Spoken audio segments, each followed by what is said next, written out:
Assalamu alaikum wa rahmatullah wa barakatuhu, que la paix soit sur vous. Dans l'édito aujourd'hui, nous allons poursuivre le thème de notre émission précédente qui était consacrée à la question de la mort du prophète Jésus, alayhi salam.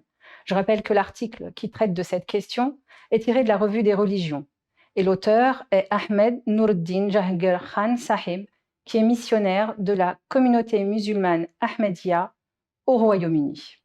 Dans l'émission précédente, nous avons démontré à l'aide de versets du Saint-Coran que c'est bien Jésus, alayhi salam, qui a été mis sur la croix.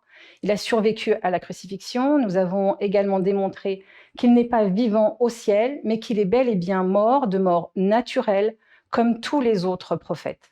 Aujourd'hui, nous allons tenter de démontrer que l'idée selon laquelle Jésus, que la paix soit sur lui, n'est pas mort de mort maudite sur la croix est également partagée par la Bible. Alors pour cette deuxième partie, nos invités ont accepté de revenir. Donc Madame Yasmine Adioui et Madame Jamila Ibdelaïd. Assalamu alaikum wa rahmatullah wa barakatuhu. Alors Yasmine, je rappelle que vous êtes toujours responsable des jeunes filles de l'organisation panafricaine et vous êtes également bénévole au sein de Humanity First France. Et Jamila, vous êtes secrétaire générale et responsable du pôle prédication dans le département des Yvelines. Alors, avant de commencer, j'aimerais juste préciser que comme nos frères et sœurs chrétiens, nous respectons Jésus, alayhi salam, mais à la différence que nous considérons qu'il est un être humain, qu'il est un prophète envoyé par Dieu aux enfants d'Israël. Donc, Yasmine, on va commencer avec vous. Donc, aujourd'hui, on présente les arguments bibliques. Donc, dites-nous, que dit la Bible sur la mort de Jésus? Oui, Fatna, pour ceux qui recherchent la vérité, la Bible regorge de versets prouvant, attestant que Jésus n'est pas mort sur la croix. Tout d'abord, il faut se rappeler que dans le Deutéronome 21, versets 22 à 23, ainsi que dans Galates 3, verset 13, il est dit, je cite, qu'une personne qui meurt sur le bois est maudite de Dieu. Et ce verset, en fait, est un verset central car il prouve à lui tout seul que Jésus n'est pas mort sur la croix. Et j'ai cherché, j'ai trouvé plus de 20 références dans la Bible montrant que celui qui meurt sur le bois meurt d'une mort maudite. Je l'ai trouvé dans l'Ancien Testament, mais également dans Jean, Josué, Jérémie, les Corinthiens, Ésaïe, etc. Et Jésus lui-même ne veut pas mourir sur la croix. D'ailleurs, il le dit dans Luc 22, verset 42, ainsi que dans Marc 14, verset 36. Lorsqu'il prie Dieu, il dit « Abba », c'est-à-dire « Père, toutes choses te sont possibles, éloigne-moi cette coupe. Toutefois, non pas ce que je veux, mais ce que tu veux. » Et cette prière prouve à elle seule que Dieu avait révélé à Jésus qu'il allait être arrêté par les soldats romains, qu'il allait être mis sur la croix, mais qu'il n'allait pas mourir sur la croix. Et c'est la raison pour laquelle Jésus prie. Il dit « Éloigne de moi cette coupe, ce calice, qui est la mort maudite sur la croix. » Et car en fin de compte, s'il mourait sur la croix, cela prouverait qu'il est un faux prophète et qu'il n'est pas le Messie tant attendu par les enfants d'Israël. Et également, lors de sa mise sur la croix, dans Matthieu 27, verset 46, Jésus dit « Élie, Élie, lama sabachthani », c'est-à-dire « Mon Dieu, pourquoi m'as-tu abandonné ?» Donc là, ces paroles-là prouvent encore une fois que Dieu lui avait révélé qu'il n'allait pas mourir sur la croix. Mais il était à ce moment-là dans un état de souffrance tel que par désespoir, il a eu un cri du cœur, il a dit « Mais mon Dieu, pourquoi m'as-tu abandonné ?» En gros, il était désespéré, c'était une prière ultime pour demander à Dieu de l'éloigner de cette mort maudite. C'est la raison pour laquelle, vous l'avez expliqué, il a prié avec beaucoup de ferveur. D'ailleurs, il pleure dans sa prière. Alors, non pas parce qu'il a peur de mourir, mais parce qu'on rappelle que c'est un envoyé de Dieu, mais parce que en fait, c'est la véracité du message qui est remise en question. Il meurt maudit. Alors, on continue avec vous, Jamila. Dans la Bible, il est fait mention du signe de Jonas. Vous pouvez nous expliquer pourquoi ce signe est important et quel est le rapport avec l'histoire de Jésus? Alors en effet, le signe de Jonas est très important parce qu'il constitue une des preuves que Jésus alayhi salam n'est pas mort sur la croix. Pour rappel, il faut savoir que ce signe a été mentionné dans un contexte très particulier. Comme vous le savez, Jésus alayhi salam a été rejeté par son peuple et quand la foule en furie lui a réclamé des signes de sa véracité, il leur a répondu en ces termes dans Matthieu chapitre 12 versets 39-40: Une génération méchante et adultère demande un signe miraculeux, mais il ne lui sera donné que le signe du prophète Jonas. Car de même que Jonas a passé 3 jours et 3 nuits dans le ventre d'un énorme poisson, de même le Fils de l'homme passera 3 jours et 3 nuits au cœur de la terre. Donc dans ce verset, Jésus alayhi salam informe clairement qu'Allah n'accordera qu'un seul signe aux Israélites, et c'est le signe de Jonas. Et on voit que Jésus alayhi salam fait la comparaison de son sort avec Jonas alayhi salam, parce que la ressemblance entre les deux, et je précise que c'est la seule ressemblance qu'il y a entre les deux, c'est qu'après avoir été rejetés par leur peuple respectif, eh bien Allah a exaucé leurs prières en les sauvant d'une mort atroce qui semblait certaine. Et Jésus alayhi salam est entré dans le sépulcre vivant pour en sortir vivant, tout comme le prophète Jonas alayhi salam est entré dans le ventre du grand poisson vivant pour en sortir vivant au bout de 3 jours et 3 nuits. Donc on peut se demander si cette prophétie ne s'était pas réalisée, quel sens aurait ce signe? Plus aucun sens. Et en plus de cela, ça remettrait complètement en question la véracité de Jésus alayhi salam en tant que prophète venu au peuple d'Israël.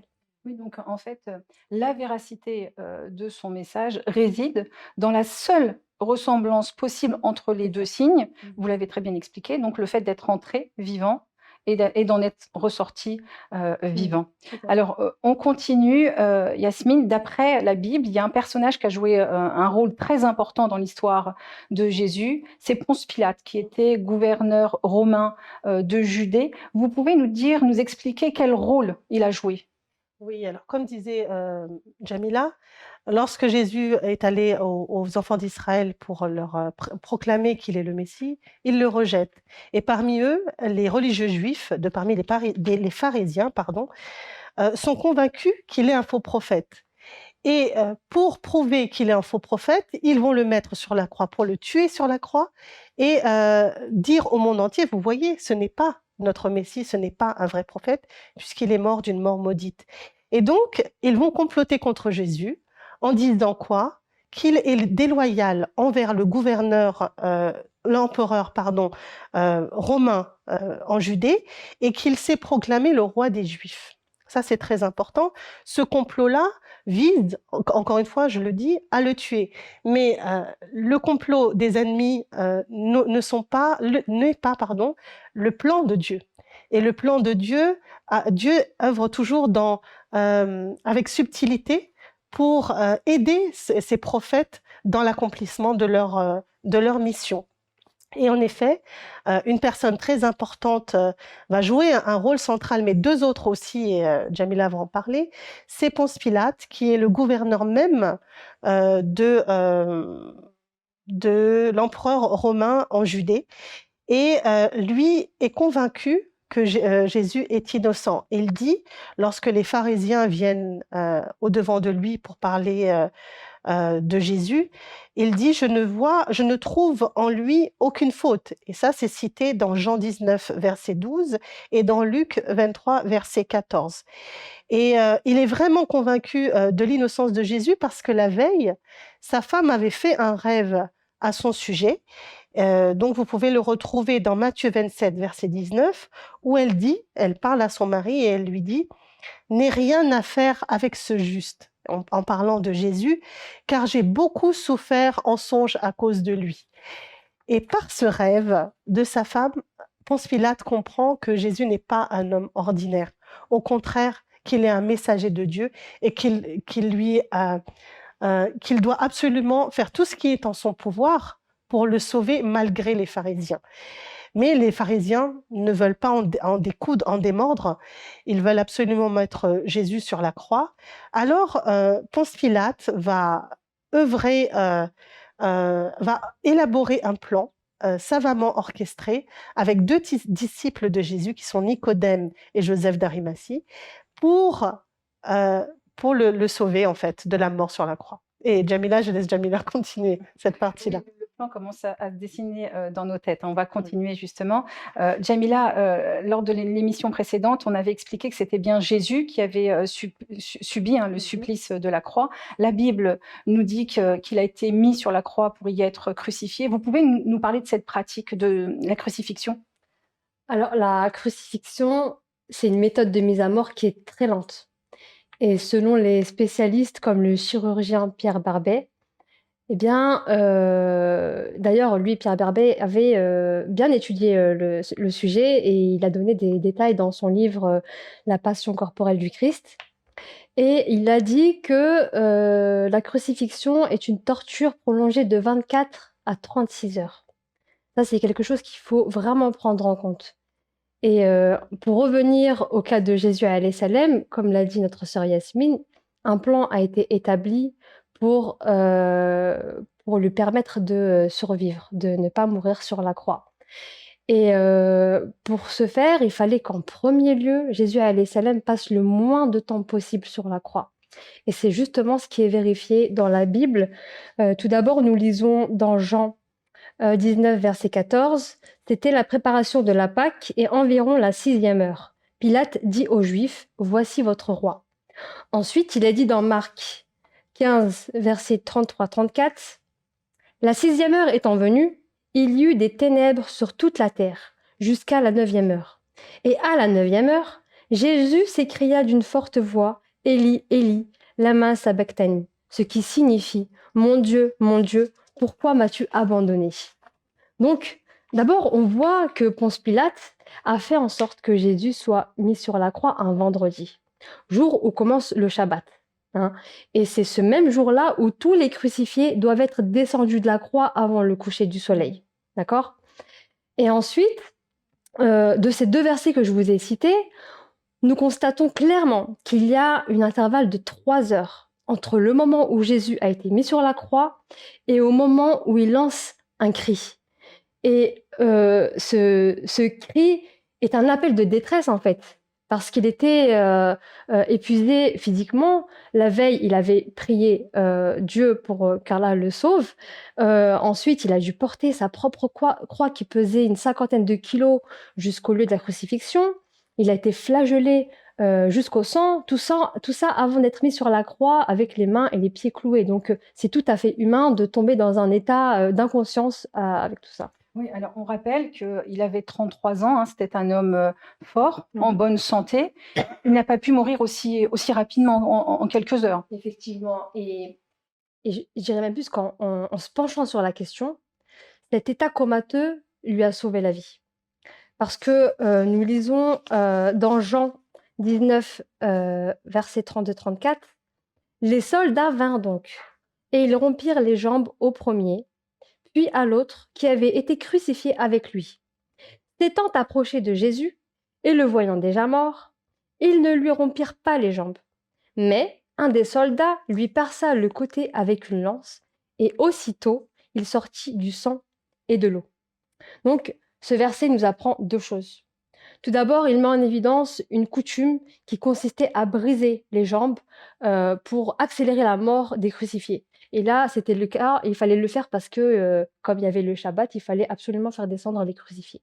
Mais on voit que Jésus y a été épargné parce qu'il leur a été apparu comme mort. Et ce qu'on apprend ensuite, c'est qu'en réalité, il est vivant. Parce que quand le soldat est venu pour lui percer son flanc, il est dit qu'aussitôt du sang et de l'eau en ont jailli, ce qui prouve clairement que le sang continuait de battre. Et j'aimerais partager avec vous une petite anecdote. Faut savoir que tous les ans, aux Philippines, des croyants subissent la passion du Christ. C'est super, vraiment impressionnant à voir. Certains affirment même l'avoir fait une quarantaine de fois chaque année, ils le font, pour se faire pardonner leurs péchés. Alors, pour en revenir donc à Jésus, on comprend qu'il était dans un état d'inconscience. On peut dire que ça ressemblait à la mort. Est-ce que la Bible nous dit qui était présent à ce moment précis? Oui, et justement, Yasmine en a parlé un petit peu. Je vais vous donner des détails sur ça. La Bible nous donne des détails au point qu'on sache qui était présent. ou pas d'ailleurs, lors de cet événement. Et d'abord, concernant le moment du supplice, 3 des évangiles nous font référence à l'obscurité qui tomba et Luc l'a décrit ainsi. C'était environ la 6e heure quand le soleil s'éclipse. L'obscurité se fit sur le pays tout entier jusqu'à la 9e heure. Et dans Marc, nous lisons aussi « Ce jour-là, les gens ont fui par peur, même les disciples ont fui, et ils l'abandonnèrent tous, et s'enfuirent. » Déjà, ces versets nous apprennent qu'il n'y avait aucun témoin oculaire pour vérifier l'état de Jésus pendant son supplice et que personne à ce moment-là n'a pu constater avec certitude qu'il est mort sur la croix. Ensuite, pour comprendre ce qui se passe après la crucifixion, eh bien, il faut rappeler que Ponce Pilate avait pour plan de sauver Jésus alayhi salam. Et pour mettre toutes les chances de son côté, il a choisi les 2 personnes qu'avait nommées Yasmine, et c'est pas n'importe qui. C'est Nicodème, qui était un médecin et il était disciple de Jésus. Et la 2e personne, c'est Joseph d'Arimathie, qui était un riche membre du conseil.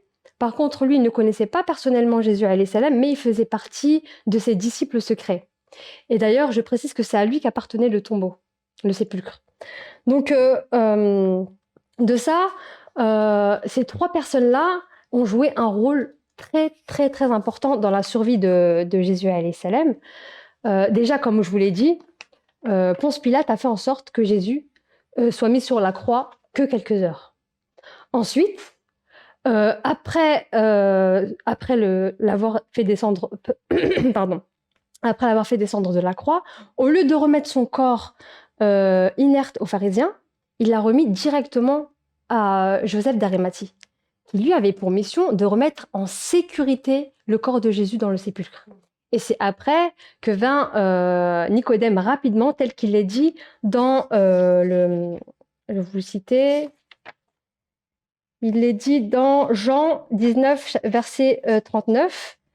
« Et voici aussi Nicodème qui le premier vint de nuit vers Jésus et lui apporta un mélange de myrrhe et d'aloès d'environ 100 livres. » Donc, ce verset nous informe effectivement que Nicodème était le premier à venir dans le sépulcre et qu'il était chargé de 45 kilos de myrrhe et d'aloès.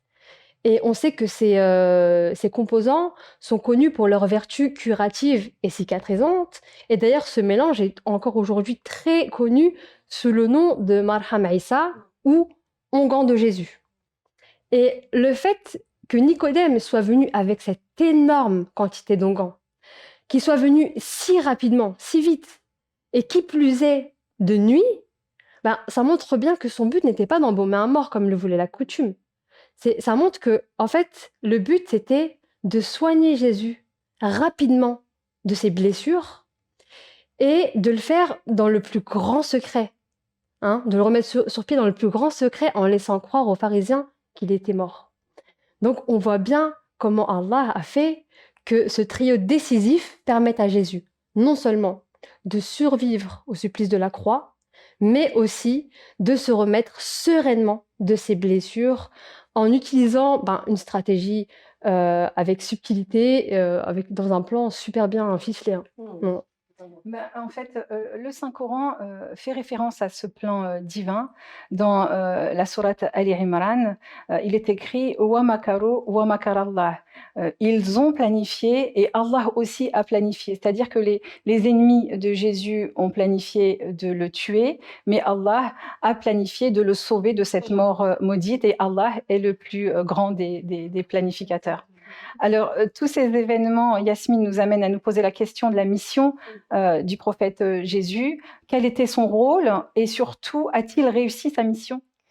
Alors Jésus, comme tous les prophètes de Dieu, comme tous les prophètes cités dans la Bible et dans le Saint-Coran, a terminé sa mission. Et quand il est ressorti du sépulcre guéri, il n'a qu'une seule idée en tête, finir sa mission. Et sa mission, quelle est-elle? Je vais le citer dans les différentes références que je vais vous nommer ici.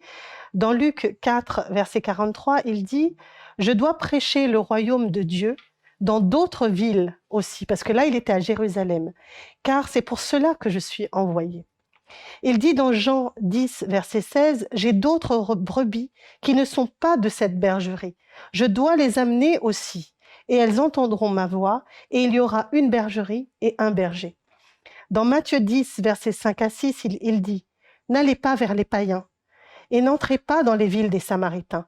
Allez plutôt vers les brebis égarées de la maison d'Israël. » Dans Matthieu 15, verset 24, il dit « Je n'ai été envoyé qu'aux brebis égarées de la maison d'Israël. » Et donc, il y en a d'autres, il y en a bien d'autres des versets. Ainsi, on comprend que la mission de Jésus n'est autre que d'aller vers les enfants égarés de la maison d'Israël. Et or, à l'époque, en Judée, il n'y avait que 2 tribus, celle de Benjamin et celle de Juda. Il y avait quelques Lévites, mais pas beaucoup. Donc, sa mission n'était pas terminée. Et comme tout prophète de Dieu, il doit terminer sa mission. Donc, après avoir réchappé à cette mort maudite sur la croix, Jésus termine sa mission. Il va à la recherche des tribus qui sont disséminées en Orient. Et ce qu'il faut rappeler, c'est que s'il était mort sur la croix et qu'il était monté au ciel, il n'aurait pas pu terminer sa mission. Donc, il n'aurait pas été un vrai prophète de Dieu. Oui, et puis tous les versets là que vous venez de nous citer, vous avez dit, il y en a d'autres, hein, sont très clairs et montrent bien quelle était sa mission. Alors, vous avez dit 2 tribus en Judée. Qu'est-ce que sait-on sur les autres tribus? Alors, la Bible en parle dans le chapitre 1 Roi ou dans le chapitre 1 Chronique ou dans les Corinthiens aussi, mais je vais vous citer également les historiens. Au Xe siècle, avant Jésus-Christ, les 12 tribus d'Israël étaient unies. Et ça, c'était grâce au roi Saül, David et Salomon. Mais après la mort de Salomon, les tribus se scindent en 2 royaumes. Vous avez le royaume d'Israël, qui se trouve au nord, avec Samarie comme capitale. C'est le royaume le plus vaste et il comprend les 10 tribus d'Israël. Et au sud, vous avez la Judée, où Jésus a été mis sur la croix, et avec pour capitale Jérusalem. Et là-bas, il n'y avait que 2 tribus, comme je vous l'avais dit, ceux de Benjamin et ceux de Juda. Et que se passe-t-il 2 siècles après? Au 8e siècle, avant Jésus, le royaume d'Israël connaît des déportations massives et forcées par les rois assyriens Tiglath-Pileser, Shalmaneser V et Sargon II. Et ces tribus sont disséminées à travers l'Orient, en passant par la Syrie, qui est l'Irak actuel, le nord de l'Irak actuel, la Médie également, qui est le nord de l'Iran actuel. Et elles sont tellement dispersées à travers l'Orient qu'elles seront connues plus tard comme les 10 tribus perdues. Et on remonte encore un petit peu dans le temps, 2 siècles après, au 6e siècle avant Jésus-Christ, le roi de Babylone, qui se situe en Mésopotamie, Nabuchodonosor II, décide cette fois-ci d'éradiquer le royaume d'Israël. Il va détruire le temple, qui est quand même la maison de Dieu, elle est l'équivalent de la Kaaba pour les musulmans, donc c'est vraiment un point central de culte des Israélites.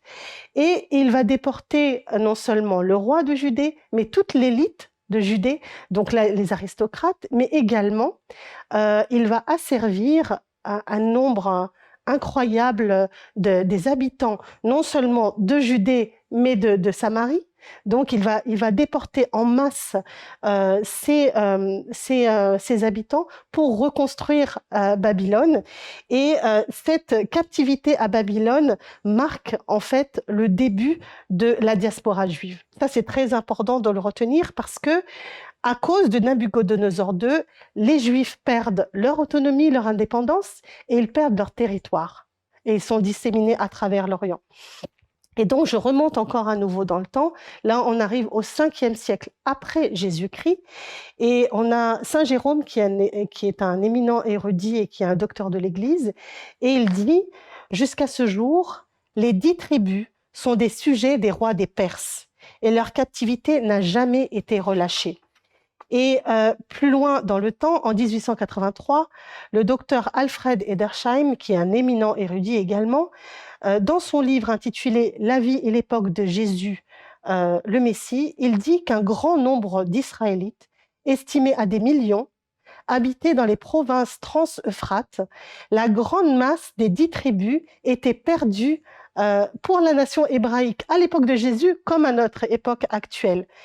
Et je vais citer également ce que je voulais dire par rapport à ça, c'est que à partir de cette époque-là, enfin jusqu'à cette époque-là, pardon, personne ne savait où se situaient les 10 tribus d'Israël. On savait qu'ils étaient disséminés, mais on n'avait pas une preuve, on va dire, géographique de là où ils étaient. Et dans l'encyclopédie juive, sous le titre de tribu, Abraham Farisol identifie cette fois-ci le lieu où ont terminé cette déportation des Juifs. Il identifie le Gange, qui est le fleuve de l'Inde, comme étant le fleuve Gozan, qui est cité à de nombreuses reprises dans la Bible. Et il suppose que les Bani Israël de l'Inde sont les descendants des tribus perdues. Et vous avez encore d'autres citations, par exemple, Sir William Jones, Sir John Malcolm et le missionnaire Chamberlain ont fait une enquête et une étude approfondie et ils étaient tous d'avis que les 10 tribus avaient migré vers l'Inde, vers le Tibet et le Cachemire en passant par l'Afghanistan. Et je voudrais aussi parler des preuves archéologiques, parce qu'on en parle également. Ces preuves-là, ces découvertes archéologiques pointent également dans la même direction d'ascendance juive, qui est commune. Et la poterie qui est trouvée en Afghanistan et au Cachemire ressemble étrangement à celle retrouvée à Babylone à l'époque de la captivité des Juifs. Les architectes aussi ont remarqué que l'architecture des anciens monuments au Cachemire ont des similitudes étrangement similaires à celles des Juifs d'origine syrienne. Pardon. Et bon, ça fait beaucoup de références, mais je voudrais quand même rajouter quelque chose. En 1952, Khawaja Nazir Ahmed, qui a écrit un livre qui s'intitule « Jésus au paradis sur terre », a énuméré plus de 405 noms en Afghanistan, au Cachemire et dans certaines régions du Pakistan et de l'Inde pour montrer de fortes similitudes et une origine commune avec les noms bibliques. Il explique que les Afghans et les Cachemiris observent les coutumes, pratiquent les habitudes et observent les fêtes qui établissent les similitudes avec les peuples juifs. Et pour finir, je vais parler de Gérald Messadier, qui a écrit un livre qui s'intitule « Jésus de Srinagar », qui traite également du parcours de Jésus de là où il était, en Judée, jusqu'à Srinagar, au Cachemire. Donc vraiment, il y en a un pléthore d'arguments historiques, archéologiques, linguistiques et archéologiques, j'ai déjà dit, qui prouvent que toutes ces populations qui ont été déportées de force ont terminé, où ça? Au Cachemire, en Inde. Voilà, en gros. Donc, cela prouve en fait que comme Jésus devait terminer sa mission et aller à la recherche des brebis égarées d'Israël, il a fait tout ce chemin, guidé par Dieu, jusqu'à arriver jusqu'à Srinagar en Inde. Alors, merci Yasmine pour toutes ces informations, mais toutes ces précisions, surtout très, très documentées, et je dirais même très, très précieuses, parce que, en fait, voilà, qui nous renseignent énormément sur les tribus perdues, et surtout qui nous expliquent clairement que Jésus a accompli la mission pour laquelle il a été envoyé. Alors, se pose maintenant la question de la mort réelle de Jésus, Jamila. S'il n'est pas mort sur la croix, que lui est-il arrivé? Où et comment est-il mort? Comme l'a très très bien même expliqué ma sœur Yasmine, les 10 tribus d'Israël étaient dispersées en Asie et c'est justement là qu'on trouve des preuves de sa présence. Et même les spécialistes soutiennent cette vérité. Je prends pour exemple le professeur Hasnan Fida. Là, pour dire, on ne manque pas de références. Hein. Vraiment, pour vérifier, il y a énormément de références. Et le professeur Hassan Fida était conservateur des musées du Cachemire. Et c'était un historien passionné par la vie de Jésus, alayhi salam.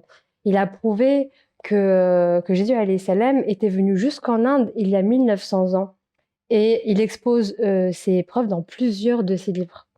Et pour revenir à ce qu'a dit Yasmine à propos du Cachemire, c'est justement dans cette région, notamment plus précisément à Srinagar, que se trouve un tombeau dont l'occupant serait un prophète dont le nom est Yuz Azaf, qui en hébreu veut dire Jésus le rassembleur. Il est également connu comme le prince qui a visité le Cachemire il y a plus de 1900 ans. Et ce qu'on peut dire aussi sur ce tombeau, c'est qu'il est orienté selon la coutume juive, c'est-à-dire dans la direction est-ouest. Et ce n'est pas tout parce que près de la tombe se trouve une pierre sur laquelle sont gravées des empreintes de pieds qui portent des marques de blessures subies lors d'une crucifixion. Donc, tous ces éléments soutiennent complètement la thèse que celui qui est enterré sous ce tombeau n'est autre que le Jésus alayhi salam qui a été envoyé aux Israélites. Et j'aimerais finir en précisant qu'il y a plus d'un siècle, le fondateur de la communauté musulmane Ahmadiyya, Hazrat Mirza Ghulam Ahmad alayhi salam, avait déjà levé le mystère sur la mort de Jésus alayhi salam. Il avait prouvé que c'était bien lui qui avait subi l'épreuve de la croix, que conformément à la promesse de Dieu, il a survécu à cette épreuve, qu'il n'est pas monté au ciel avec son corps physique, qu'il devait, comme l'a dit Yasmine, accomplir sa mission auprès des 12 tribus d'Israël. Et pour accomplir cette mission dans son entièreté, il a dû voyager à l'Est, notamment en Perse, en Afghanistan, puis au Pendjab, pour finir au Cachemire, où il est mort d'une mort naturelle vers l'âge de 120 ans et où il est toujours enterré. Donc là, on voit bien le rôle de Hazrat Mirza Ghulam Ahmad alayhi salam en tant que hakaman adlan, en tant qu'arbitre juste envoyé par Dieu, parce qu'il a soulevé les erreurs qui se sont introduites au fil du temps pour mettre en évidence les véritables enseignements islamiques, en rappelant un principe de base qui est que tous les prophètes de Dieu ne sont que des hommes, faits de chair et de sang, et que Dieu les soutient toujours dans leur mission divine. Oui, alors, et ce qui est impressionnant, c'est que tout a été préservé, que ce soit, bon, bien sûr, le Saint-Coran, mais aussi les arguments bibliques. Vous en avez parlé, les recherches scientifiques, historiques, le tombeau, les empreintes de pieds. Enfin, c'était son rôle de mettre en lumière la vérité sur la mort du prophète Jésus, alayhi salam. Alors, Yasmine, j'ai une dernière question. Malgré tous ces arguments clairs, la croyance selon laquelle Jésus alayhi salam serait vivant au ciel s'est répandue largement parmi les chrétiens, mais aussi parmi les musulmans. Et j'aimerais savoir aujourd'hui où en est cette croyance. Alors, en fait, pour en revenir à ce que Jamila disait, c'est vraiment Hazrat Mirza Ghulam Ahmad, qui est le fondateur de la communauté musulmane Ahmadiyya, qui a été le premier à dire que Jésus n'est pas vivant au ciel et qu'il n'est pas mort sur la croix et qu'il n'a pas été élevé surtout au ciel. Et il affirme en fait cette vérité éternelle lorsqu'il dit, et je vais citer ses paroles, « Rappelez-vous que personne ne descendra du ciel. Nos adversaires qui sont encore vivants aujourd'hui mourront tous, mais personne ne verra Jésus, fils de Marie, descendre du ciel. Leurs enfants mourront aussi, sans que personne n'ait vu Jésus, fils de Marie, descendre du ciel. Puis mourront ceux de la 3e génération. Mais eux non plus ne verront pas Jésus, fils de Marie, descendre du ciel. 3 siècles ne se seront pas écoulés depuis ce jour que tous ceux qui attendent Jésus, fils de Marie, musulmans ou chrétiens, seront au comble du désespoir et renonceront à cette chimère. C'est une prophétie qu'il fait dans Tazkiratul Shahadatain, Rouhani Khazaïn, volume 20, page 67. Et aujourd'hui, on est à plus de 130 ans depuis cette prophétie et nous sommes, les Ahmadis, nous sommes la seule communauté qui proclame depuis plus de 130 ans que Jésus n'est pas n'a pas été élevé au ciel et n'est pas resté vivant au ciel. Et nous constatons également que les scientifiques et les historiens commencent à aller dans ce sens-là. Et pas seulement eux, mais les savants musulmans également. Et parmi eux, la tendance justement commence à s'inverser, mais timidement, hein, vraiment timidement. Et parmi les rares se trouve l'ancien recteur de la mosquée d'Al-Azhar, qui avait fait une fatwa en 1942, donnant son avis, selon le Saint-Coran, que Issa était mort et que la question de son retour ne se pose plus. Également, plus récemment, un savant nommé Dr Adnan Ibrahim, qui est à la mosquée de Vienne en Autriche, a donné aussi son point de vue sur la question et il dit que selon lui, Jésus est mort, selon le Saint-Coran, Jésus est mort et il est aussi d'avis que la question de sa venue ne se pose plus. Donc, c'est intéressant de voir qu'ils essaient timidement de prouver le fait que Jésus n'est pas élevé au ciel, mais il cache néanmoins certains aspects qui pourraient bousculer la population, la croyance populaire, pardon. Mais ce qu'il est très important de retenir, c'est que la prophétie du Messie promis a fait son chemin. Maintenant, on en est au 2e siècle de cette prophétie. Et elle met en lumière que la prophétie du Messie promis commence à se réaliser. Et dans pas moins de 3 siècles, tout le monde sera d'avis que Jésus n'est pas monté au ciel et qu'il n'est pas vivant là-bas au ciel. Donc c'est quand même une grande prophétie et j'invite vraiment les internautes à se pencher sur le message de l'Ahmadiyya concernant la mort de Jésus et la seconde venue de Jésus et ils trouveront la réponse, Inch'Allah, leur réponse. Oui, donc pour conclure, hein, cette croyance est vouée à disparaître. Oui. En tout cas, merci mesdames hein, pour la précision de vos réponses, que vous avez pris soin d'argumenter de recherche scientifique et historique. En tout cas, tous les arguments que vous avez donnés prouvent bien que Jésus n'est pas mort sur la croix, il a survécu, il n'est pas monté au ciel physiquement, il est parti à la recherche des tribus perdues d'Israël, il les a trouvées, il leur a prêché le message et il est mort bien plus tard, à un âge avancé, au Cachemire, en Inde. On arrive au terme donc de cette émission. Donc encore une fois, nous n'avons pu exposer que certains arguments. Nous vous invitons à aller visiter les sites de la communauté musulmane Ahmadiyya. Nous vous invitons également à aller vérifier par vous-même les arguments qui ont été cités aujourd'hui, mais également dans l'émission précédente. Voilà, nous vous remercions de nous avoir suivis et à très bientôt, Inch'Allah. Wassalamu alaikum wa rahmatullah wa barakatuhu. Wa alaykum assalam.